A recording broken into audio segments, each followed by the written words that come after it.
It's time for the Rick Smith Show. Now, here is the voice of the working class, Rick Smith.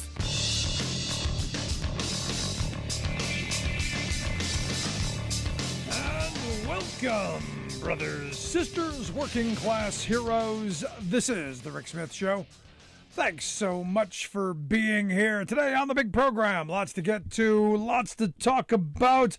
Back from vacation, and well, what a wonderful vacation I did have. Did a whole bunch of bike riding, a lot more than my back enjoyed, but incredible time nonetheless. Did some whitewater rafting, spent a lot of quality time with my son. It was an incredible, did not honestly, as much as I love coming, talking with folks, much as I love doing this, almost didn't want to come back. Got to be honest, vacation, good. But here's the thing. Here's part of the fun as well. Part of the fun, lots of people spending money like crazy, complaining at every turn. I think vacation and complaining seem to be two things Americans do really kind of well. It's like the American pastime, because no one that I met seemed perfectly content where they were, except, our little group that was just thrilled to be away. And I was able to put most of everything in the rearview mirror just for the couple of days we were away. Just to rejuvenate, re-energize, refresh, reconnect out in the middle of nowhere with no internet, with no phone, in the middle of nowhere, which was fabulous, by the way. We rafted down the Lehigh River in northeastern Pennsylvania in the Pocono Mountains, the Lehigh River Gorge, where we did about 40 miles of bike riding. My backside not happy, but it was incredibly beautiful. The weather was perfect. It was great. It was great, except for the people, man, except for some of the people that we met. Angry on vacation. Don't know how that happens. But complaining, and you throw a little revisionist history in there. It was beautiful. Met a guy at the grocery store because we did a little shopping at the grocery store, the local little shopping market. Complaining, gallon milk, $5, can't believe it. Outraged. Claimed last year it was $2.50, and it wasn't. Nationally, I checked, it was $3.55 a gallon. I was told by the people there that it was closer to $4 a gallon last year. He was just blowing off a little steam. But let's not crush the narrative. I actually looked last time milk was $2.50 a gallon was 1995. Just kind of throwing that out there. Adjusted for inflation, would have been $4.25 back then. I don't think he was complaining that much, because the narrative now is blame Biden for everything. The inflation is all Joe Biden's fault. And that's what we got a lot of. Everyone complaining about something. And everyone simply went along. It's all the prices of everything, angry, But the thing that got me is they almost seemed to take comfort in the fact that they could blame Joe Biden. And there was part of me that goes, at least they feel some bit of control that the guy didn't have to buy the milk. He felt like he needed to vent, and I was okay to be there for him. I was okay to be there for him to help vent, and let him blow off a little steam at the fact that he's probably being ripped off at $5 a gallon because the corporation that supplied that, the store got their little cut. Everybody was making money along the way, but he's still going to blame Joe Biden because evidently Joe's not out there pumping enough milk. Just like Joe's not in the basement of the White House filling enough formula containers, just like he's not out there with the drilling enough oil, just like he's not doing enough. He's not doing enough production. Joe's not working enough. At least that's what we seem to think. We're not blaming the right people. Sad reality, Americans are pessimistic about the economy. Surprise. In fact, in the latest Wall Street Journal NORC poll, I love this. Because I love the narrative. The narrative is things are horrible. Things are bad. Inflation's killing people. And look, inflation is bad. It's hurting people. I agree.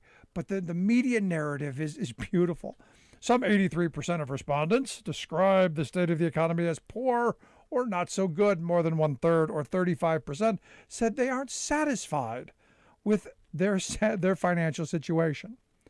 That was the highest level of dissatisfaction since Newark began asking the question every few years starting back in 1972. Though, this is the part I love, though the poll's 4-point margin of error means that the new figures may not differ significantly from prior highs or lows. It means that the poll may mean nothing at all. It may be right where it was whenever. Could be within, who knows. But the narrative is, in the headline, Americans are deeply pessimistic about the economy. And we need to keep feeding that. We need to keep feeding that outrage candy. We need to keep getting people angry because, well, it sells. It sells. And I've been saying for a while, the good folks at the Business Roundtable, they know what they're doing. They do know what they're doing. They're sowing dissent because they don't want the kind of reforms that the Biden administration is talking about. They don't want workers to feel empowered. They're very angry at the Great Resignation. They're angry at workers who think they have choices. They want pliable workers. They want people who are desperate, and they want people who are going to show up to crummy jobs and accept. They want people to go, hey, at least I got a job. It may be bad. It may treat me poorly. It may have horrible benefits at low pay, but at least I got one. They're not happy. They're not happy with an administration that's supporting workers' rights. They're certainly not happy with an administration that's talking about undoing all of the damage that corporate America has done to the American middle class and the American working class over the last 50 years. They're not happy. They're not happy with that direction. They're thrilled the way things are. They are. They got hands firmly on the wheel. They're in control. Best democracy money can buy because they purchased it. Not happy. So when the narrative starts to change that, workers should be empowered, we should be making a reasonable living wage, healthcare should be a right, we should have some retirement security, there should be dignity and reward in work. When those things start bubbling to the surface, that has to be quashed. And a lot of this, I think, is baked into this. Now, great opportunity. Make Biden the scapegoat, line our pockets, beautiful. Because you know who's not hurting? Corporate America. The CEO class, not hurting at all. In fact, they're doing very well. Thank you very much. Shareholders doing very well. I know, but Jeff Bezos and them lost a bunch of money because the stock market's going down. You know what? They don't lose because they're not going to sell. They're not dumb enough to sell now. They know that it's a roller coaster. They know on the other side they're going to be fine. You know who's going to lose in this? The working class, because we always lose. Because they pulled the strings of the puppet master, and we fall for it every single time. Because when things get bad, what do? They blame Biden. They blame whoever's in the White House. Now look, he didn't do it, but it is his problem. He has to do something. And Democrats had better figure out how to do something before the election. That means Biden. That means Manchin had better get on board. They had better figure out how to do something on gas prices because everyone seems really unhappy about that. And again, I love the narrative. And I heard this a bunch of times from people over the weekend. Have you seen the gas prices? Yeah, I've seen them. They're horrible. It's killing me too. Joe Biden did this. No, he didn't. There are thousands of leases out there. CEOs can make their companies drill more. They can choose to increase supply. They choose not to because they're very happy where the prices are right now. They're producing less. They're making more off of what they're producing. It's beautiful for them. You, me, the rest of us, not so much. And this is where we in the working class are led around by our corporate-controlled for-profit media, especially on the extreme right. Was at another supermarket where the woman in front of us was telling us about this grand conspiracy of what's happening with our food supply.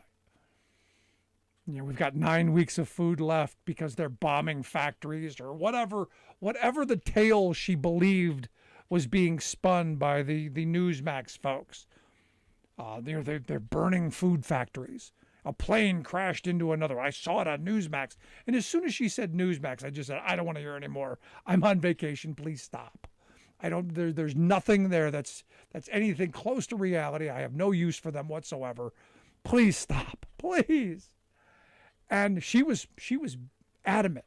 They tell the truth. They're not Democrats. They're not Republicans. They don't have an agenda. And I'm going, how is it that this woman believes this? Because it's like a lot of this stuff that these extremist groups throw out there. There's a kernel of truth somewhere in the story, and they throw a whole bunch of things together that have nothing really to do. Were there factory fires? Yeah, across the country there have been several of them. A plane did crash into a cereal factory, I think a month or two ago. Did it have anything to do with the one halfway across the country and maybe the one, 3/4? No, it had nothing to do with it. But they packaged them all together, said make it sound like a conspiracy, and never mind the gaps in time. No, they happened today. Because we were looking at each other going, did we miss something while we were on the river? Did something happen while we were asleep? And they package everything, like this is all part of the crisis. There's going to be a cereal shortage. And I'm like, okay, so there's a cereal shortage. Eat oatmeal. Now, how hard is that? No, there are 9 weeks we're going to be out of food. And I'm going, okay, where are you getting this from? And this is where the right wing does a masterful job of convincing the people who want to know things and want to be the ones who stand up in front of the checkout counter at the local supermarket and tell perfect strangers that they know because they were told by this right-wing outlet that they believe that the reason that there's no baby formula is because there's a global conspiracy to bomb cereal factories in Georgia. You figure it out because I can't. But somehow these right-wing outlets spin this conspiracy theory in a way that these folks, they buy it. And then they go out into the world and they proselytize. They go out into the world and they preach the word. And this is something unique to the right-wing mind. This is something unique to right-wing ideology, because the left doesn't do this. They're not that kind of group flock mentality. They're too smart for that. They all have their own little silos and their own little information. The right, they're like the church. They have their narrative and they all stick to it. And it was quite amazing at how many people I ran into on my vacation who were trying to convince me that there is a global conspiracy to end food. It's bizarre. And, a listener over the weekend sent me an email that got me thinking. It was an article by this guy named John Pavlovitz. And he writes this piece. He says, I sense a corporate emotional weariness in kind people these days. The accumulated scar tissue created when you absorbed more bad news, predatory behavior, and attacks on decency than your reserves can manage. Sustained cruelty will do that to the human soul.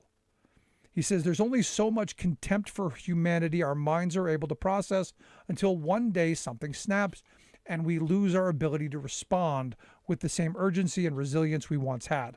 A low-grade hopelessness sets in, slowly replacing our activism with apathy and one day rendering us immobile. Cruelty sickness is what he says. And I started thinking about this because we were on the river and a couple of the rafts had flipped over in one of the really more treacherous whitewater areas. And in fact, we had to wait for like 45 minutes for them to get the one group off the rocks. And it was really, really a dangerous situation, as the person told me. There was another raft of people who were very angry. And, because she practiced toxic positivity, she said. We should have just left them, was her position. Just leave them behind. Let the rest of us go. This is the kind of thing, and as soon as I read this cruelty sickness, I thought of this young girl that, probably in her mid-20s, that we met on the river, who I was just taken back by. going, this is that kind of mentality that this right-wing sickness that's gripped our country has brought to us. This emotional weariness of there's no more compassion, there's no more empathy, there's no more willingness to help. It's amazing. We were, a boat flipped over, so immediately we turned to help someone into the water, out of the water into our boat. And I was amazed at how many people just paddled right on by. We're not the society anymore, and I want us to be. We better figure out how, because we are suffering from cruelty sickness. We are suffering from something that is bad for our souls. Just my thought. I'd love to hear yours. You can email me, rick@thericksmithshow.com, or give us a call, 1-866-416-RICK, 1-866-416-7425. Love to hear your thoughts. But vacation was fantastic. Enjoyed the time, even with some of the craziness and the ridiculousness that I encountered. But you're going to get that anywhere, aren't you? If you miss any of our program, make sure you grab the podcast. Never miss a moment. Quick break, right back after this. Stick around. You're listening to The Rick Smith Show. We're working people. Come to talk.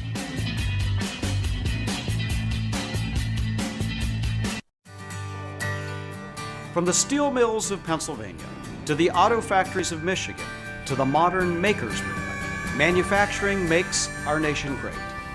I'm Scott Paul, president of the Alliance for American Manufacturing. We bring business and labor together to advocate for policies that everyone can agree on.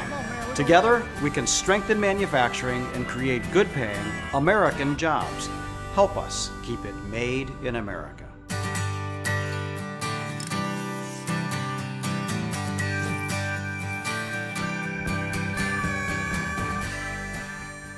Welcome back to The Rick Smith Show. Now, here is Rick Smith.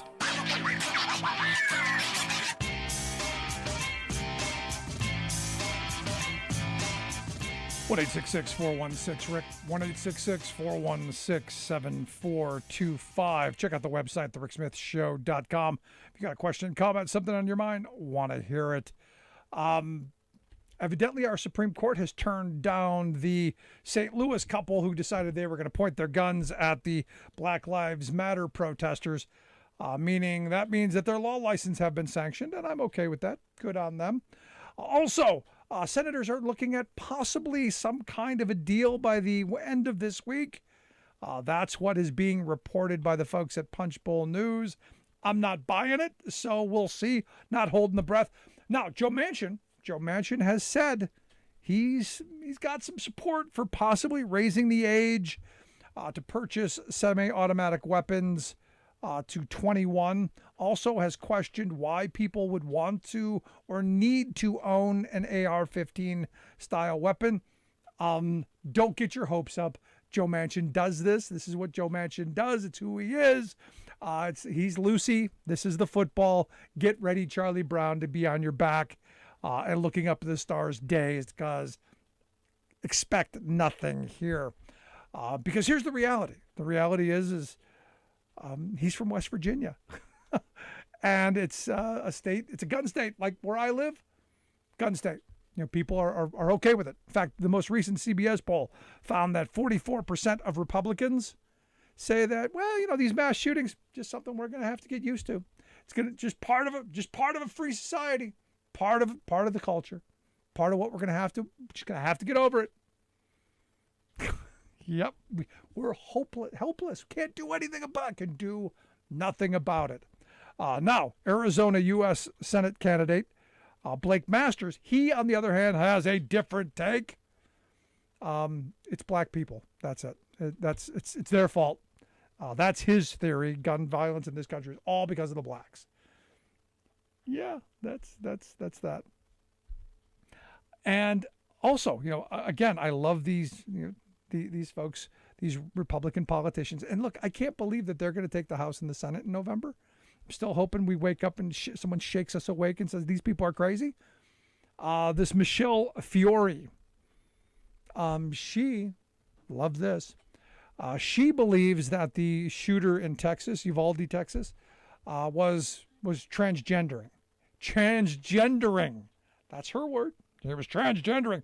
On the drugs, the psychotropic drugs, and doing the transgendering. Even though neither are true, kept repeating it. No proof, no anything, just going to continue to repeat it ad nauseum. But this is what they do. Now, look, Paul Gozer, right away, he came out and said, the killer was transgender, and immediately the right jumped on it. This is what they do. It's just fun and entertaining to listen to the right wing. Now, Marjorie Taylor Greene, she did the same thing, regurgitated the insanity. The best part about Marjorie Three Names, she has hired an unpaid intern who actually defended pedophiles. I love it. Milo Yiannopoulos, he's an unpaid intern for Marjorie Three Names. How fun is that? Let's quick go to the phones. Got Julie from Chicago on line 1. From Illinois. What is it? Julia from Illinois. Julia, what's on your mind? Yes, how are you? What's on my mind, I have no trust for Republican concepts. All I hear are insults, criticism towards the poor, minorities, immigrants, you name it. They're insulting it. It's been the same since the 80s. I have no trust. Without trust, there is little tolerance. Now, who eroded trust in this society? Well, the previous administration did a grand job. Donald Trump created a sense of mistrust that I have never seen before. I thought Reagan was bad. I thought Bush was bad. I was wrong. I admit it, and I overlooked the Tea Party degeneracy. I thought it was a joke. I did not take it seriously. Again, I was wrong, and I've changed. Now I'm taking them very seriously. But to even consider their concepts, it's too much. I'm in my 50s. It's over. I'm done. Yeah. No, so, and we've got to start. I'm going to come across as intolerant. I'm listening. I appreciate it, Julia. Thanks so much. Okay. No, I mean, this is where I'm at as well. The reality is she's right. Trump did finish off what trust was left. You go back to Reagan. All these years, it's been government's the problem. Government can't do anything. Government shouldn't do anything, and Trump finished it off. And it's always been amazing to me that people vote for Republicans who tell you that the government shouldn't, can't, or won't do anything, and then expect anything more than what we got out of them. This could be, and I keep saying this, where I live in Pennsylvania, this could be the last election that most of us get to vote in where the outcome isn't predetermined. And I don't say that lightly. That is sadly where we're heading. You've got candidates like the one in my state, Mastriano, who said I may not take the results. We've got scary times ahead. We've got to get our heads up. We've got to stand up, walk forward, fight back, and get to those polls and cast our votes. And then demand Democrats do the right things. Just my thoughts. Love to hear yours. Email me, rick@thericksmithshow.com. Quick break. Right back.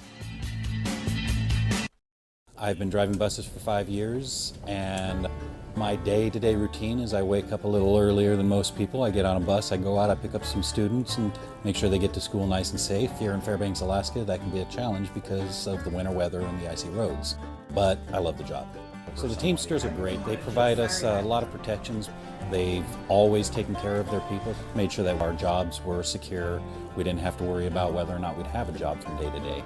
And that's amazing because before we'd be working 4, 6, 8 hours a day and only earning minimum wage was real difficult to make a living. And then the Teamsters pushed the law so we make something we can live off of and not have to have a second job. What absolutely gives me peace of mind, the union membership allows me to focus on this job without having to worry about whether or not my family is going to be taken care of.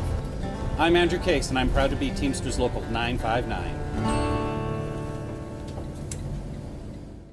Q Cells has been like the first around here that focuses on clean energy. for millennials. Not a lot of us want to be jumping around job to job trying to figure out what we want to do. But in clean energy, we see a sense of job security and longevity, something that we're going to be able to do for a long time. It's important for Congress to invest in clean energy infrastructure because it sends a positive message to smaller communities like Dalton. It'll provide jobs for those that are struggling to meet their financial needs. Welcome back to the Rick Smith Show. Now, here is Rick Smith.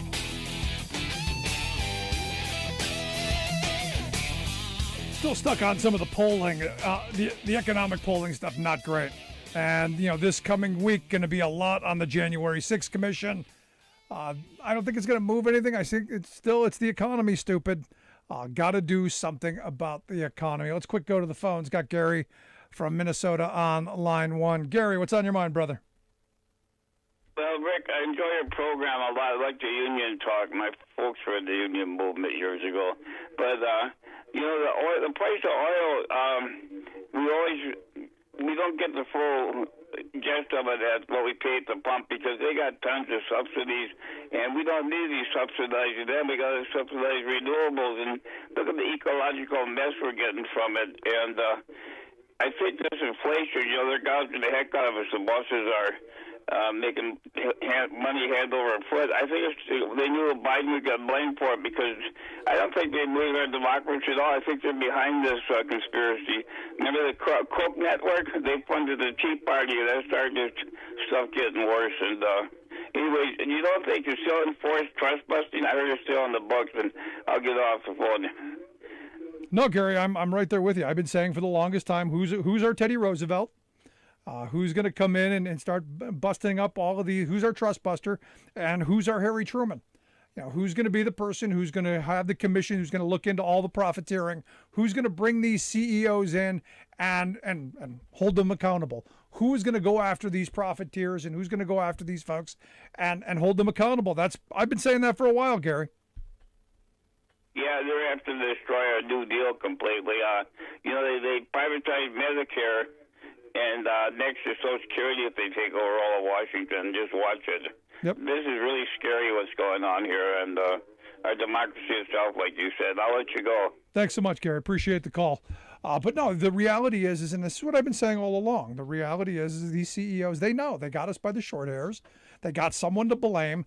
They've got a corporate-controlled right-wing media structure that's going to feed the outrage candy, going to bang the drum and feed the mindless folks like I met at the grocery store with all that conspiracy talk of blame Biden, and at least they have someone to blame. And then they can go about their day. They're still going to get ripped off. They're still going to get screwed over. They're still going to end up in a worse off situation, but at least they can blame someone. And when they do act on it, who's going to benefit? Well, our CEO class, which is why it's interesting to me watching and listening to these extreme right-wing groups and some of the craziness that's coming out of their mouths. Why? I don't know that it's going to move the election because I think we're almost inoculated to it. And here's somebody who spends his days watching just how crazy our media has gotten. I've asked my good friend Peter Montgomery to come share some thoughts with us. He's a fellow over at People for the American Way. They do Right Wing Watch, a project for the People for the American Way. They monitor and expose the activities of the radical right and their political organizations. Peter, thanks for taking time for us. Hey, appreciate having me on. Just talking with Gary there a second, the reality is the messaging that's coming out, the kind of stuff that's being spoon-fed to the working class of this country is, all of this screw job that's going on, all Biden's fault. The fact that milk's $5 a gallon, the fact that gas is almost $5 a gallon, the fact that prices are going up, that working class folks are struggling, all Joe Biden's fault. Right. And nobody seems to be talking about the fact that when Trump came in, pretending that he was the voice for the lost people, the people left behind, what did he do? He passed a massive tax cut for the richest people in the country and the corporations. And that was more than $1 trillion that it could have spent on infrastructure. It could have created a lot of really good jobs for working people. But that's who he was. And but it was Joe Biden giving me and you and working people $1,400 that caused all this inflation. See, gave all that money away to the wrong people. I guess is that what we're supposed to take from this?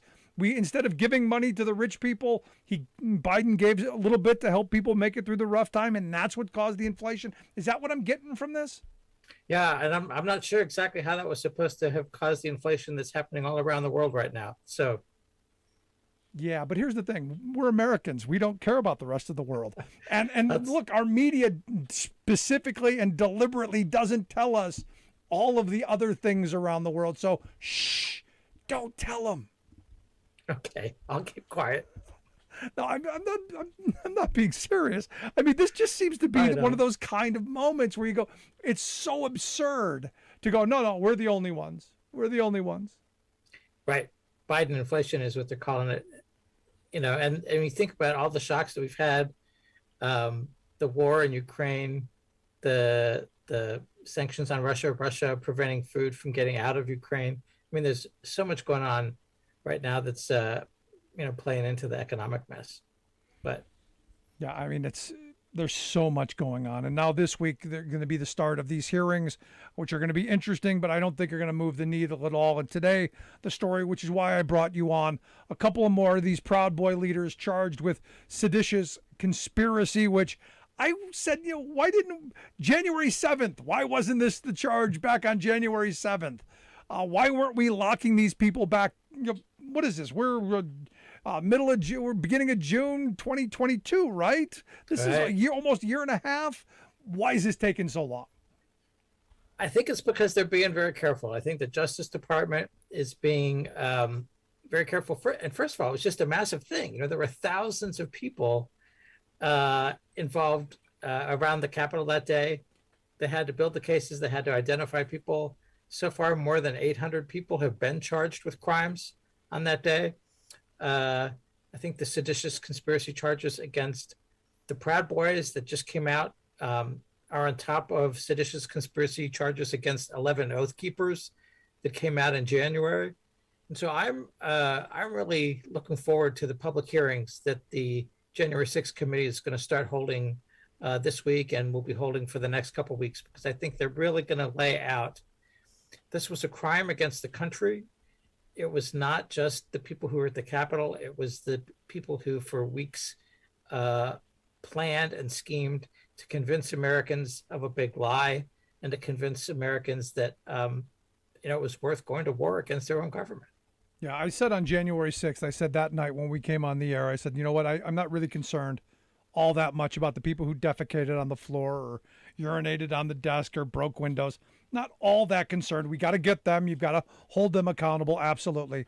But I want the people who planned it. I want the people who funded it. I want the people who benefited from it. And I'm hoping that's what these hearings are going to bring us. I want the moneyed interests who are behind this, the people whose benefit this was all going to be. I want the people who wrote the memos, who pushed the memos, who were actually the power brokers behind this. And I think we're going to get a lot of that. I think the committee is looking at a couple of different big chunks of this. One is Trump's inner circle, his advisors, his political strategists. One is his legal team and all the different ways that they're trying to concoct to usurp the election, to convince Pence to violate the Constitution and violate the law and somehow throw the election to Trump.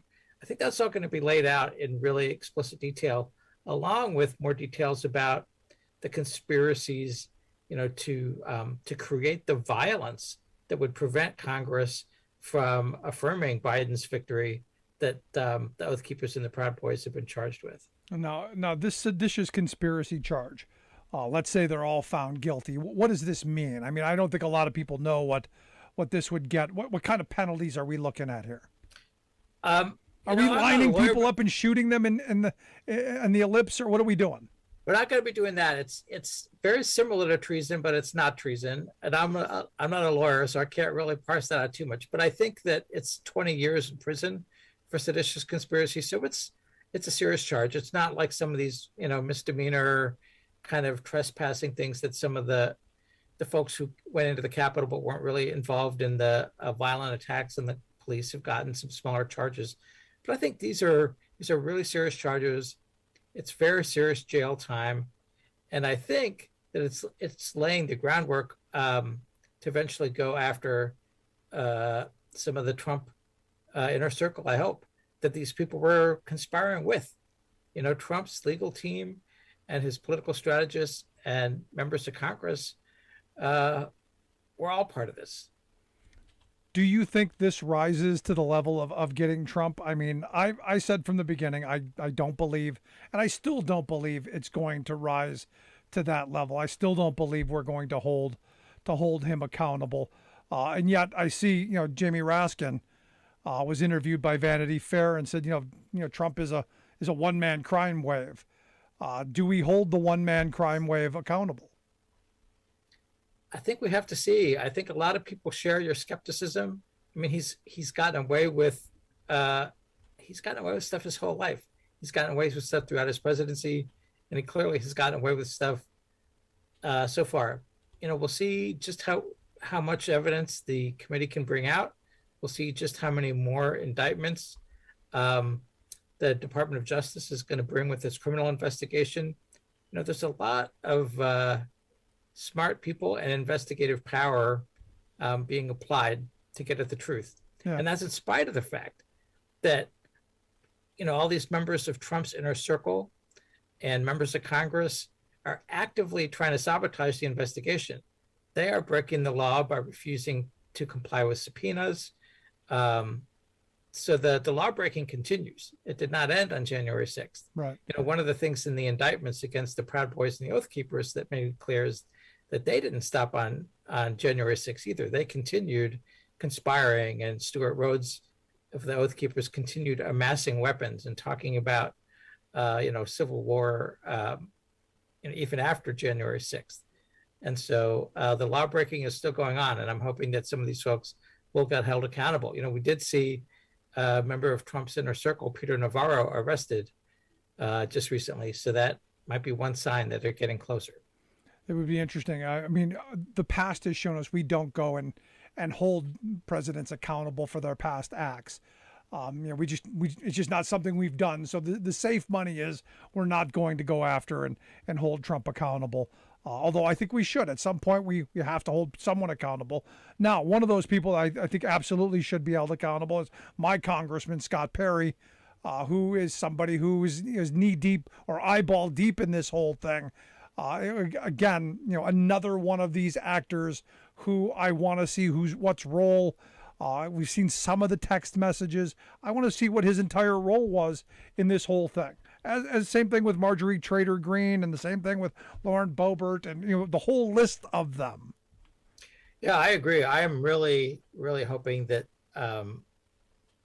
they get held accountable as well. And I actually don't know how much we're going to see about their colleagues from the January 6th committee. I'm looking forward to finding that out. They're going to be spreading out their hearings over the next couple of weeks, and I think maybe each day's hearing is going to take a different theme. I hope one of them is about members of Congress, because there's a lot of truth telling that needs to be done there. I agree with you.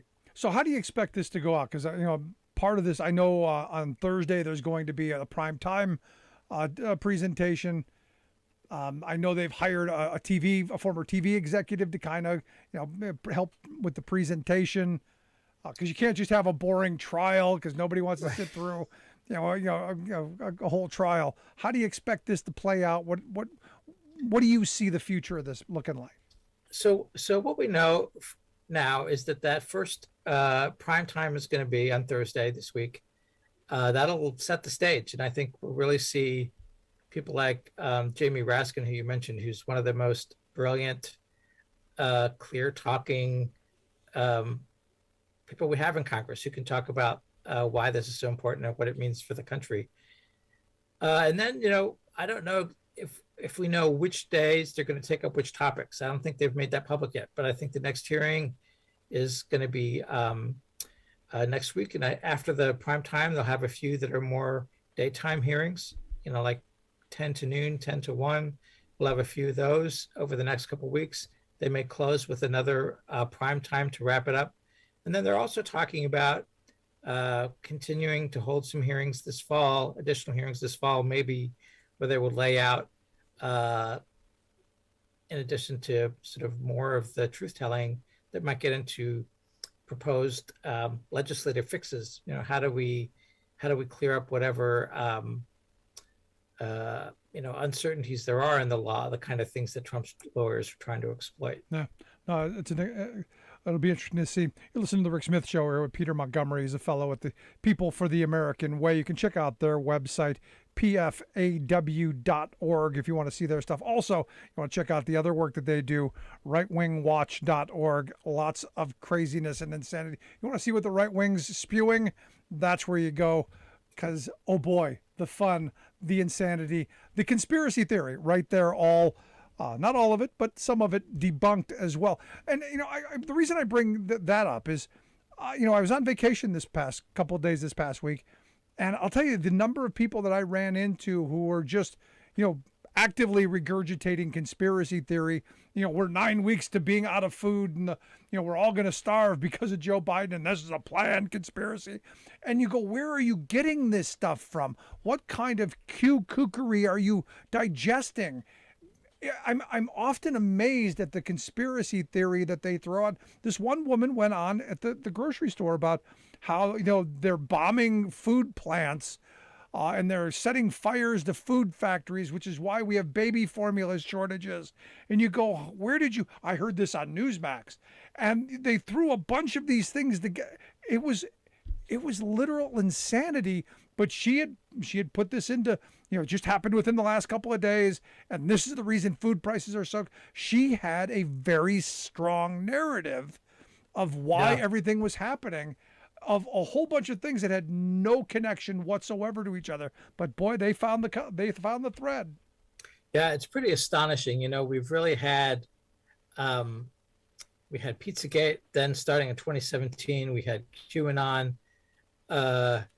Some combination of Fox News and then all these things to the right of Fox News, Newsmax, OAN, all these characters who've developed social media followings pushing these conspiracy theories have really trapped a lot of people in these narratives of just wild falsehood and what just seems like so transparently like nonsense to folks who are not caught up in it.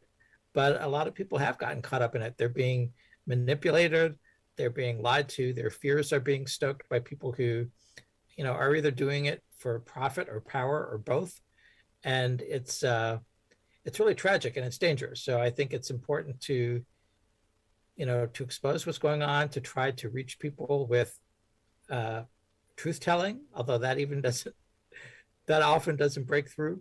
But it's a sad state to which we've come. Now you spend a lot of time watching and consuming this stuff, and I'm off. Is there any way of walking this back? Is there any hope for us as a country? I mean, I ran into a bunch of people who outwardly seem like decent, hardworking people. Then when you started going down some of these paths, talking about politics, talking about religion, talking about any of these other things, it quickly goes off the rails into some real dark territory with some really dark narratives. And it comes because, as you pointed out, there are people out there spinning these tales for profit, for power, whatever. I've often argued that right-wing talk radio, most of the things that they spew, none of them believe. I've gone to these conferences over the years, and I met Alex Jones a couple of times. I never believed he was as crazy as he is now seemed to become. I always thought it was a shtick, and because it was profitable. I think now he's kind of gone off the the beaten path, but I just find that a lot of the people that are spewing this stuff, they know what the game is. It's just the people who are consuming it might not. I think a lot of them don't, and that's why it's so dangerous. I think that's why there's a lot of overlap between people who buy this kind of conspiracy theories and people who are being sold, racist replacement theories that have, led to mass shootings. So it's not just it's not something to laugh at. I mean, sometimes you just want to laugh at the ridiculousness of the conspiracy theories that people are spouting.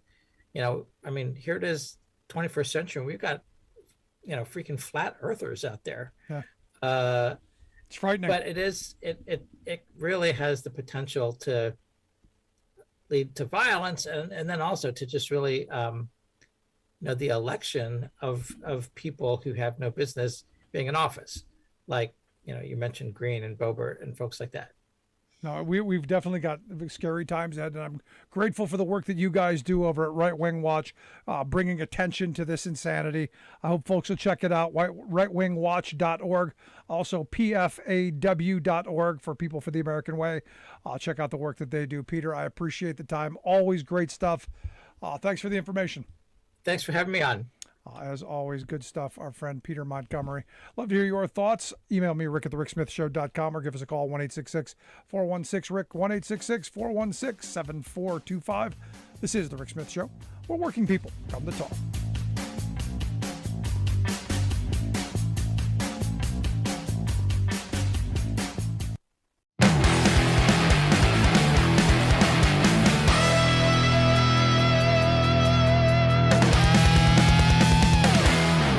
This one is about the MAGA rallies, the presidential rallies that President Trump is so famous for. He said every child's name that was shot and rang a bell for them. Now, that is what a president does.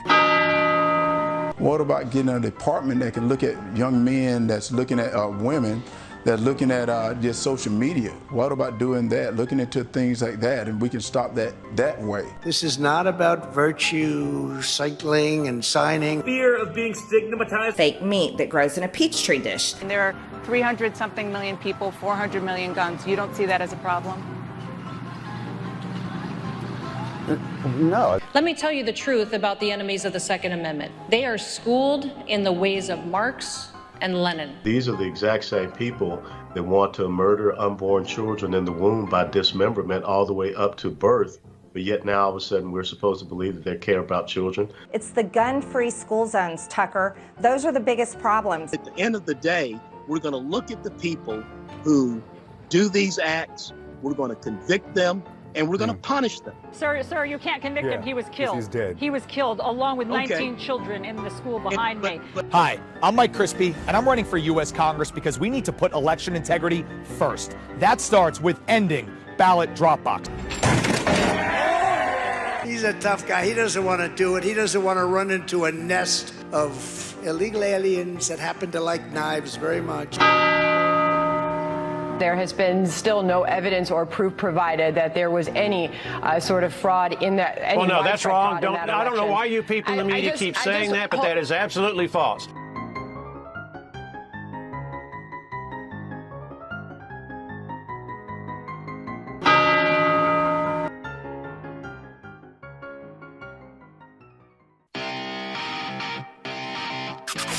You're listening to The Rick Smith Show, where working people come to talk.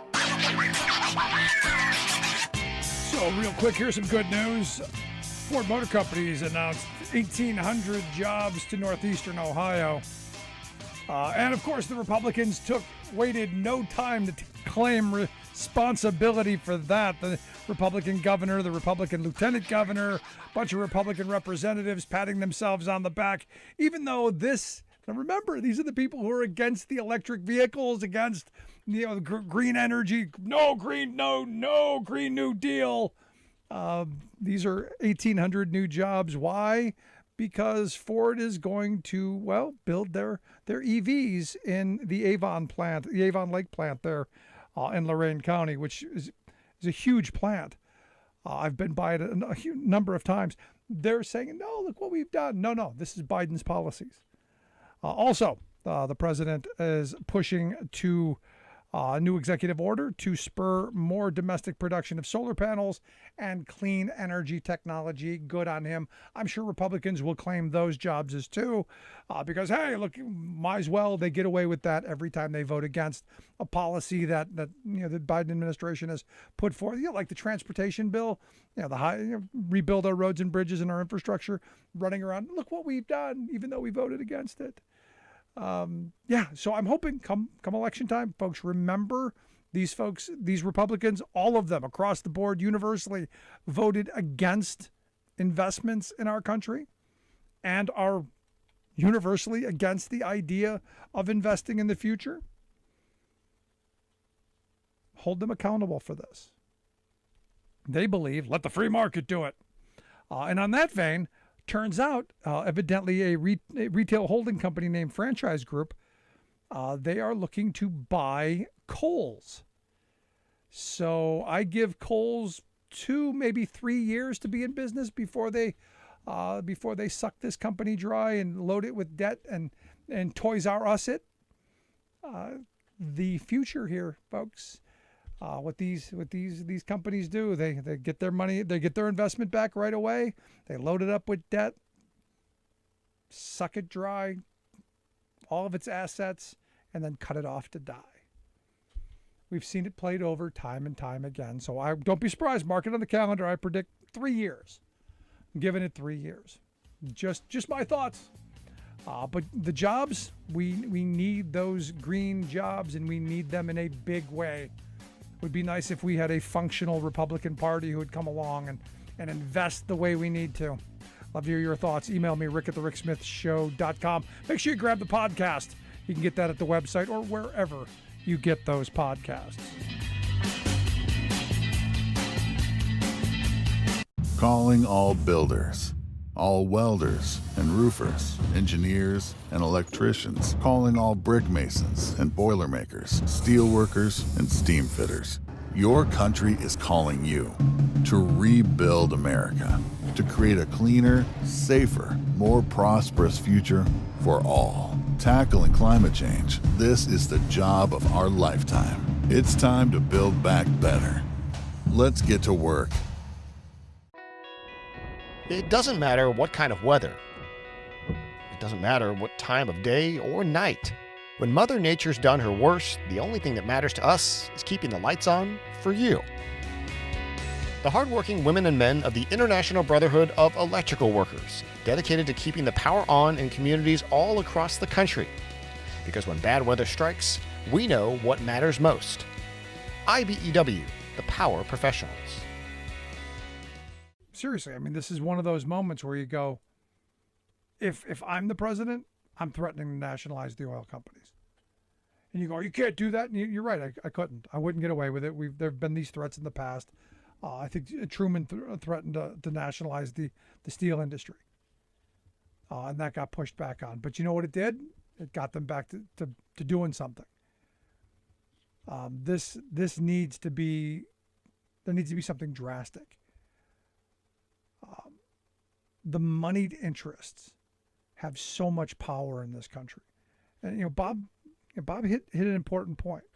You look at these private equity groups, you look at these buying groups, this organized money, this predatory money that's going industry after industry for one thing: more money, more profit, more for them. They don't care what they're doing to consumers. They don't care what they're doing to workers. They don't care what they're doing to families. It's all about them. It's all about how much passive income can I line my pockets with. And, he's right. You look at, I see it here. I get calls all the time. Hey, you want to sell your house? We'll give you X amount of dollars for it. You want to sell the other house you have? We'll give you X amount of dollars for it. And all they're going to do is sit on it until who knows when. Because they don't need to turn profits right away. They can just rent them out. And it's really remarkable the amount of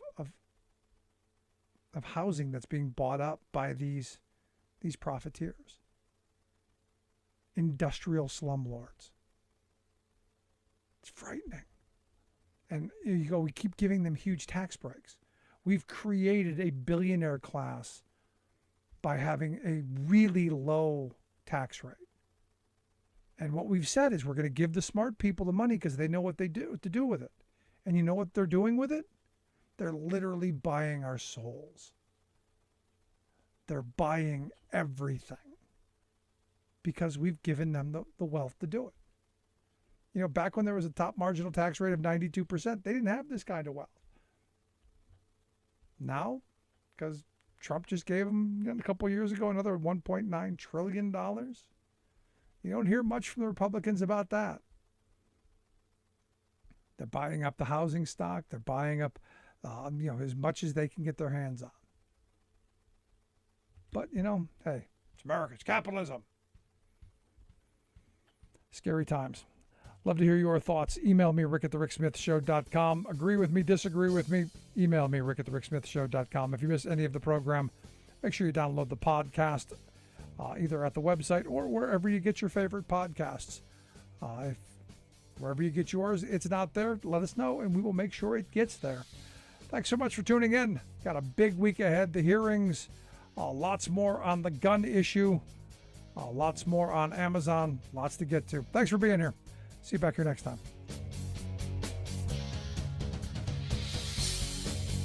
You've been listening to The Rick Smith Show. Email Rick at rick@thericksmithshow.com. Until next time, this has been The Rick Smith Show, where working people come to talk.